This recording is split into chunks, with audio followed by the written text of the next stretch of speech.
Inkuru y'umugabo witwa Petero Nzukira, igice cya mbere. Umunsi umwe Petero Nzukira yaririwe atemera ibishyimbo mu ishyamba. Yari yakoze ataruhuka kuva mu gitondo cy'urwanaga kugera mu mataha y'inka. Akabwibwi kagiye gukwira ageze imuhira, asanga ibiryo ntibirahwana. Atangira kuvumagura umugore ngo ni umunebwe. Umugore aramuhindukirana ati mbese Petero mugenzi wanjye, kutahanye nabi, ahubwo umva ko abagore turi abanebwe. Urareka ejo tuzagurana imirimo. Nzirirwe ntema nawe usigare mu mirimo y'imuhira. Tuzarebe uzarusha undi kuvunika n'uzarangiza imirimo ye neza. Petero ati ndabishimye. Wabona ukazumva ukuntu umugabo avunika.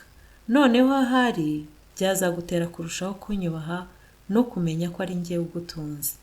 Mu gitondo izuba ritaraganya kurasa, umugore atora inkoni n'umuhoro. Ajya mu ishyamba gutema. Yagiye yishimye cyane, arushanwa n'inyoni kuririmba. Petero asigara imuhira. Hashize umwanya, Petero atangira kwicwa n'irungu ry'imuhira, ariko yanga kwiheba, agerageza kurirwanya.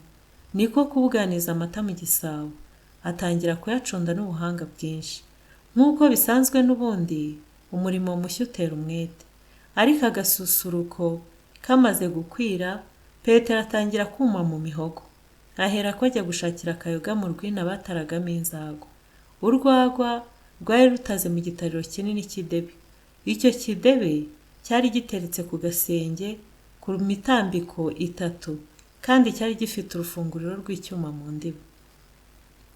Nuko Petero amaze gukiranura ako kuma kafungaga, agiye gutega ibirika ku mwenge w'igitariro, yumva ingurube irafutagira amata mu muryango w'inzu. Niko gutera hejuru ati amata yanjye we yashize.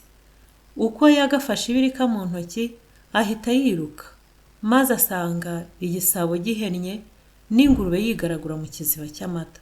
Ingurube imubonye ishaka guhunga. Igihe igiye kumucaho, ayiguherereza ibirika mu nsina y'ugutwi. Ingurube yikubita hasi irashya rimwe gusa. Igihe akiyikorakora yicuza icyo akoze, yibuka yuko yasize adafunze igitariro. Ahubuka nk'iyagatera, yihina mu mwobo, anyerera mu kiziba cy'urwago. Yicura intembe, abyutse asanga cyakamye. Nuko Petero Nzukira ava mu mwobo ajejeta inzoga. Sinakubwira isoni n'agahinda yari afite. Reka inyota yo yaramusibaga. Aragenda yegura igisabo, ajya kukibuganizamo andi mata. Igihe icunda rigejeje hagati, yibuka ko inyana ikiri mu ruhongore. Ati yo, dore amanywa amaze gukemba, kandi sindahura inyana. Ahera ko ariruka, ajya gukingurira Sine. Ariko kugira ibyago bitera ubwenge. Yamaze kuzitura inyana, aribwira ati ubwo nasigaranye n'umwana w'igitambambuga, nkaba kandi ngiye kuvuma, iki gisabo ningisiga ahangaha, ari buze kugihirika. Ndamuzi n'inkubaganye, naba kandi nongeye gupfirwa ubusa. Nuko akizirika mu ijosi, kigenda kinagana mu bitugu.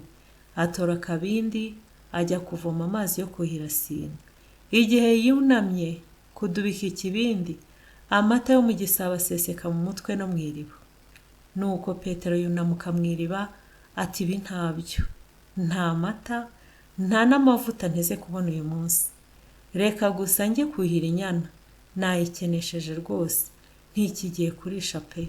Inzu yanjye yamezeho ubwatsi buryoshye kandi bwinshi, ndetse nayijugunyeho n'ibishazashaza byinshi. Henga njye kuyuriza, ntacyo bitwaye, uruhiza rwayo rurakomeye, kandi hasi yubakishije amabuye manini. Inzu ya Petero yari yubatse munsi y'umugunguzi muremure. Mu rubega rw'umugunguzi hareshya n'ubutaka.